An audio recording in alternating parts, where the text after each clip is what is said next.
కేటీఆర్ ఇంకొక కీలకమైన వ్యాఖ్యలు చేసిండు, ఒక్కసారి చూద్దాం. ఆ 10 మందిని పండబెట్టి తొక్కాలే.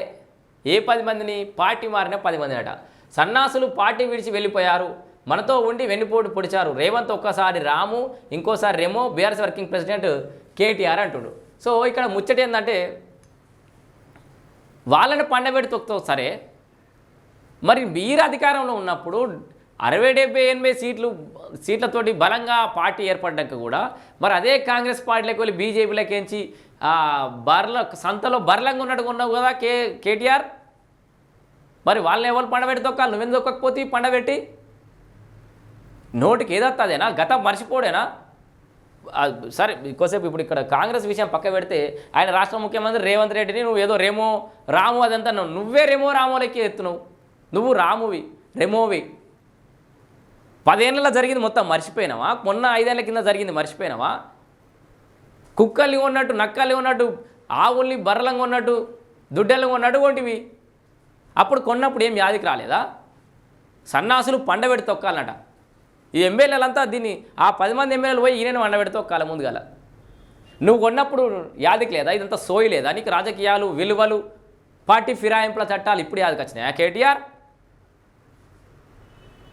భాష ప్రధానమయ్యా నీకు మొత్తం. కేసీఆర్ మాట్లాడే దానికి అర్థం ఉందిగా. నువ్వు ఏం బూతులు మాట్లాడుతున్నావు? పండబెట్టి తొక్కాల ఎమ్మెల్యేలను, ప్రజాప్రతినిధులను, ప్రజల ఓట్లతో గెలిచిన ఎమ్మెల్యేలను పట్టుకొని నువ్వు పండబెట్టి తొక్కాలంటే నువ్వు ఇంకా యువరాజు, కింగువి తెలంగాణ రాష్ట్రానికి. ఇంకా అదేదో ఇక నాకు బూతులు వస్తున్నాయి కానీ ఇంకా యువరాజులాగా ఫీల్ అయిపోతున్నావా? నువ్వు ఏది చెప్తే అదే శాసనం అనుకుంటున్నావా? నీదే రాజకీయం అనుకుంటున్నావా? నువ్వు చెప్పినట్టు ఇంటర్ అనుకుంటున్నావా? ఇంకా పదుల సంఖ్యలో రాజకీయ పునరేకీకరణ అనే ఒక కొత్త నిర్వచనం చెప్పి బర్లను కొన్నట్టు కొన్నది మీరు. ఇప్పుడు వాళ్ళంతా నిన్ను కలిసి పండబెట్టి తొక్కితే ఏమవుతుంది నీ బతుకు? మాటలు జాగ్రత్త. కేటీఆర్ ఏ ఎమ్మెల్యేని తిట్టినా కూడా జాగ్రత్త. నువ్వు పండబెట్టి తొక్కుతానంటే ఇప్పుడు ఇవాళ ఆ ఎమ్మెల్యేను ఇంకేం ఎమ్మెల్యేలు నిన్నంటారు, నిన్ను ఇంకోటి అంటాడు. 10 మంది ఎమ్మెల్యేలు పండబెట్టి తొక్కుతా అంటారు అంటే 10 మంది 10 నియోజకవర్గాలలో పదుల సంఖ్యలో లక్షల సంఖ్యలో ఓటర్లను పండబెట్టి తొక్కుతా అన్నట్టే. నీ అహంకారం ఏంది అది? ఇంకా రాచరిక పాలన అనుకుంటున్నావా? ఏనట ఇగో ఆ 10 మందిని పండబెట్టి తొక్కరట. సన్నాసులు పార్టీ విడిచిపోయిరట. మరి ఏ సన్నాసులను నువ్వు పార్టీలో చేర్చుకున్నావు? నువ్వు ఏ సన్నాసి వాళ్ళను పార్టీలో చేర్చుకుంది గతంలో? ఏ దద్దమ్మ పార్టీలో చేర్చుకుని మరి అప్పుడు అభద్రత భావం లేదా నీకు? మరి నీకెందుకు భయం ఏంది?